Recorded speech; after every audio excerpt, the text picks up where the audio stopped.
استدیوی خبر خوش آمدید. شماری از مقام‌های ارشد حکومتی تعهد سپردند که به خاطر رفع چالش‌های افراد دارای معلولیت گام‌های جدی و عملی برداشته خواهد شد. آنان تاکید کردند که به خاطر رسیدگی به چالش‌های افراد دارای معلولیت اقدامات جدی را روی دست خواهند گرفت و نیز تعهد کردند که در استخدام افراد معلول در نهادهای دولتی سهولت‌های لازم را ایجاد خواهند کرد. با این حال وزیر کار، امور اجتماعی، شهدا و معلولین ضمن تاکید بر ایجاد یک اداره مستقل برای رسیدگی به چالش‌های افراد دارای معلولیت اطمینان می‌دهد که معاشات افراد معلول را افزایش خواهد داد. برای بحث بیشتر در مورد موضوع برنامه آقای صادق محبی، فعال حقوق معلولین در برنامه استدیوی خبر اینجا با ما هستند. آقای محبی سلام. آقای محبی، حالا صحبت از مشکلات معلولین هست. در سالهای گذشته بیشتر مشکلات معلولین از یک بعد به نظر من مورد بررسی قرار گرفته. ما می‌خوایم در برنامه امشب روی یک بعد دیگر از مشکلات معلولین صحبت بکنم. و که مثلا به نظر شما چقدر برخورد بد جامعه میتونه بالای معلولین تاثیر بد بگذاره؟ در این راستا می‌خوایم شما به دو پرسش ما پاسخ بدین. یکی که فرق بین معلولیت و معیوبیت چیست و به نظر شما در طی سالهای گذشته چه کارهایی بالای تغییر دید جامعه نسبت به معلولین در کشور ما صورت گرفته؟ بسم الله الرحمن الرحیم. تشکر از شما و از پرداختن بحث به موضوع معلولیت. بدون شک معلولیت یک موضوع اجتماعی هست. از لحاظ اجتماعی وقتی که معلولیت ما به بررسی قرار بگیریم، عوامل اجتماعی، تاثیرات اجتماعی میتونن پیامدهای مثبت و منفی را برای اشخاص دارای معلولیت داشته باشه که در این راستا تا هنوز متاسفانه در اکثر جاها دیده میشه که نگاه جامعه نسبت به اشخاص دارای معلولیت یک نگاه منفی، نگاه ناتوانگر، نگاه ممید نیستن. اینا را فکر میکنن که وقتی که دست ندارن، پا ندارن، چشم ندارن، گوش ندارن، اینا بیکاره هستن، عاطل هستن، باطل هستن. این طرز تفکر بعضا در جامعه و حتی در خانواده دیده میشه که اینا بدون شک اگر ما با این مبارزه نکنیم برای تغییر این ذهنیت در جامعه، پیامد از این خیلی ویرانگر هست. به خصوص که تلقیناتی که از خانواده و جامعه نسبت به اشخاص دارای معلولیت ارائه میشه، اونا را ناتوان میسازن، باور به خود و خودباوریشان را بسیار کم میسازن و اونا را منزوی و افسرده میسازن که اینا میتونن همینطور این نگاه در سطح کلان هم انعکاس پیدا میکنه که وقتی که کارفرما را شما میبینین با همین دیدی که از جامعه گرفته مثلا کمتر اشخاص دارای معلولیت استخدام میکنه، به حقوقشان من حیث یک عضو برابر جامعه، من حیث انسان گاهگاهی دیده نمیشوند. تحقیر و حقارت یا نگاه های تحقیرآمیز در دیده میشه که اینا همیشان مشکلات اجتماعی جامعه معلولیت هست که از طرف جامعه نسبت به اینا به همین شکل دیده میشه. حالا وظیفه کسایی که در بخش کار میکنه، وظیفه همه ما شما، رسانه ها، دولت، نهادهای خصوصی، جامعه مدنی، همه جامعه تحمل کنندگان وظیفه داریم و مسئولیت داریم که چگونه یک نگاه مثبت در جامعه به وجود بیاریم که جامعه اشخاص دارای معلولیت عضو فعال، کارا و مؤثر بدانه. آقای محبی، حالا میشه یک تعریفی برای ما ارائه بدین از فرق بین معلولیت و معیوبیت؟ بسیار خوب، ما می آمدم در همون بخش. همونطور که میبینین این هم خودش یک نگاه اجتماعی هست. جامعه اشخاص دارای معلولیت من حیث کسایی که عیب دارن نگاه میکنن. عیب خودش ضعف، عارضه، نقیصه، معایب اجتماعی، اینا همیشون معلوم هست در جامعه. وقتی که ما معلولین، معیوبین میگیم به این معنی است که اینا دارندگان عیب هستند، حالا که اینطوری نیست. معلولیت به معنای عیب نیست و البته قابل ذکر است که برخی از معلولین ممکن همزمان معیوبین هم باشند با همون تعریف اجتماعی که مثلا سرقت کنند، دروغ بگویند، چیزایی که در جامعه بسیار به صورت واضح معلوم است که اینا عیب هستند. اما اطلاق معیوب که دارندگان عیب، مثلا دارندگان نقص، دارندگان ناتوانی، این را ما بیاییم برای کل جامعه معلولیت اطلاق کنیم، این کاملا نادرست است. پس این شد معیوبیت، یعنی عیب، دارنده عیب و از عیب گرفته شده، بسیار واضح هست که یک نگاه منفی هست، تحقیرآمیز هست و توهین به کرامت انسانی این بخش هست. و آنچه که معلولیت و معلول میگیم این کاملا با این متفاوت است. معلولیت بنا به هر علته، حالا عوامل طبیعی باشه، غیر طبیعی باشه، جنگ باشه، غیر جنگ باشه، مادرزادی باشه، غیر مادرزادی باشه، اینا نظر به آخرین تعریف ها یا برداشت هایی که جهان از معلولیت داره برای کسای اطلاق میشه که دارای عارضه ها یا آسیب دیدگی های دراز مدت فیزیکی باشه، ذهنی باشه، روانی باشه. و مهمترین عنصری که در اینجا معلولیت تعریف میکنه در پالیزی که دراز مدت هست و آسیب دیدگی داره، بحث اصلی تعامل اجتماعی هست. همون سوال اول شما. بله. هر زمانی که شخصی با چنین ویژگی‌های در جامعه وارد میشه، تعامل میکنه، اینمی شخص به صورت برابر و مؤثر نتونه در جامعه حضور پیدا کنه. اینجاست که معلولیت این گونه تعریف میشه. البته در قسمت معیوبیت جامعه یک پندار دیگه هم داره. کسایی که معلولیت هایشان ناشی از جنگ باشن فکر میکنن که اینا معلول هستن، و کسایی که مثلا با عوامل طبیعی یا مادرزادی معلول باشن اونا را اینا به زعم خود معیوب فکر میکنن. حالا اینطور نیست، اونا هم از خود آسیب دیدگیشان علت عوامل داره و اینا هم که به جنگ هستن. اما آنچه که مهم هست برای ما که ما نباید جامعه معلولیت شق کنیم، به نگاه های مختلف ببینیم، بلکه اینها را به حیث انسان برشان نگاه کنیم. چرا نیازمندی هایشان، ضروریاتشان یکسان هست. همه معلولین به کار نیاز داره، همه به تعلیم و همه رقم. آقای محبی، در تاریخ 17 قوس سال 1392 کمیته دادخواهی افراد معلول آمد و اعلام کرد که حدود 900,000 معلول در کشور وجود داره. حالا میشه شما آماری ارائه بدین از آمار امسال و سال 1394 و بگوین که معلولین بیشتر در کشور ما افغانستان با چه مشکلاتی مواجه هستند؟ دقیقاً پرداختن و به بحث گرفتن آمار یکی از نیازمندی های بسیار اولیه و اساسی جامعه معلولیت است.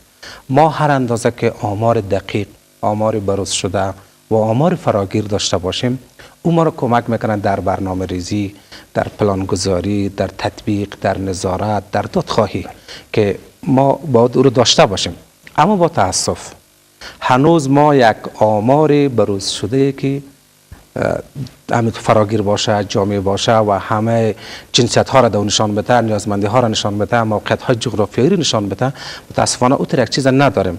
آنچه که ما تا هنوز استناد میکنیم و گزارش میکنیم سروی است که 10 سال قبل صورت گرفته و او هم سروی به صورت نمونه‌ای صورت گرفته که او سروی نشان میده 2.7% نفوس کشور افراد دارای معلولیت شدید از لحاظ عمل کردی شدید است که اونا با 5 دسته تقسیم شدن.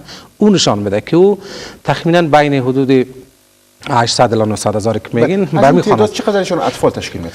از این تعداد چیزی در حدود 20% اطفال تشکیل میدن که در حدود 1,96,000 کودک واجد شرایط مکتب دارای معلولیت است که از جمله باز هم 56% زیر پسران تشکیل میدن. در مورد مشکلات فرارای در قسمت آمار میخوام یک دو چیز بگم.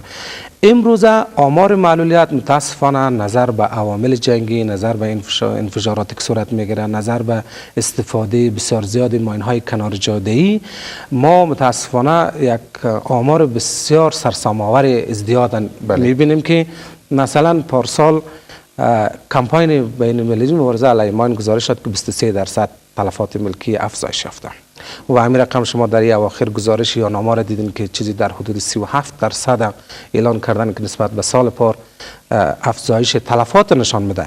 یک بخش بزرگ از اینا متاسفانه معلول میشن. او بخش که شهید میشن طبعا اونا یک بحث دیگه است که یک بار دیگه به دولت میان که برای خانواده های رسیدگی کنن و اینا یک بخش دیگه از اینا معلول میشن و ما برتان یک آمار رو گفته میتونیم که از مجموع تلفات ملکی در حدود 70% فعلا با مای کنار جاده‌ای نشان میده و 30% هنوز هم ماین ها، مهمات منفجر ناشده، مواد بم های خوشه‌ای از اینا نشان میده که این گراف هر سال ما میبینیم که نسبت به سال گذشته افزایش میده. اینا هر کدامشان بحث آمار خیلی بالا میبره که این نیازمند ایجاب برنامه‌گذاری های بیشتر داره. اما میگم که مشکلات این قشر چی است؟ مشکلات این قشر بسیار زیاد هست. یعنی در یک بخش نیست. شما میتونید در هر بخشی که شما سوال کنید ما میتونیم براتون بگیم که اگر شما از تعلیم تربیت شروع کنید، اگر از بیکاری شروع کنید، اگر از توان بخشی شروع کنید، اگر از مشارکت اجتماعی شروع کنین، اگر از شمولیت در روندهای سیاسی مانند انتخابات، حق تعیین سرنوشت، مشارکت یک قشر در انتخابات، در همه از این بخش ها ما با مشکلات جدی مواجه هستیم. هرچند که قابل ذکر است که برخی از کارهای هم صورت گرفته که از اون نمیتونه آدم چشم پوشی کنه، ولی مشکلات از این قشر هنوز بحث نشده باقی مانده و بحث مهمتری است که موضوع معلولیت من حیث یک بحث ملی هنوز در کشور جا نگرفته، که ما من حیث یک مشکل جدی اجتماعی یک بخشش که مسائل پذیرش و مشارکت و شمولیت از اینا باشه و از طرف دیگه بحث برنامه ریزی نیازمندی های از اینا در درون دولت باشه، بحث دادخواهی برای فراگیرسازی نیازمندی ها و مشارکت قشر در درون ادارات دولتی باشه و همین رقم آگاهی دهی، دادخواهی، نظارت، بودجه. شما ببینید دولت افغانستان در راستای معلولیت کدام بودجه ملی نداره. اینا همیشان مشکلات هستند که نیازمند از است که یک بحث ملی، آژندای ملی، اولویت ملی یا یک گفتمان ملی در رابطه با یک معضل کلان اجتماعی که آمار هم گفتیم روز به روز در حال رشد هست، این صورت بگیره و اراده سیاسی برای رای حل یا برای کاهش یا برای رفع از این مشکل ضرورت هست که او اداره را بیشتر هم در گزارش شما آمد به او اشاره شد که داشتن یک اداره مستقل است. آقای محبی، حالا با توجه به کمک‌های جامعه جهانی که مستقیما صورت گرفت به خاطر ارتقای ظرفیت معلولین و کمک به وضعیت معلولین و با توجه به اینکه حکومت افغانستان یک وزارت مشخص را اختصاص داد برای شهدا و معلولین، چرا به نظر شما کار چندان صورت نگرفته؟ خب اول که در قسمت کمک‌های جامعه جهانی بخش معلولیت شاید هم آخرترین مقدار کمک‌ها را دریافت کرده باشند، چون اینا یک بخش آسیب پذیر هست. شما مطمئن هستین که همون کمک‌های اندک هم واقعا به مستحقین رسیده باشه؟ بله، در اون قسمت ما البته ما کدام مطالعه در قسمت نداریم که یک آمار دقیق فیصدی براتون ارائه کنیم، اما ما می‌خوایم یک تفاوت مطرح کنیم. شما ببینید وضعیت جامعه معلولیت البته به صورت کل در بخش‌های بخصوص دادخواهی، آگاهی دهی، قانونگذاری و بعضا در قسمت‌های خدمت رسانی نسبت به 10 سال گذشته خیلی متفاوت است.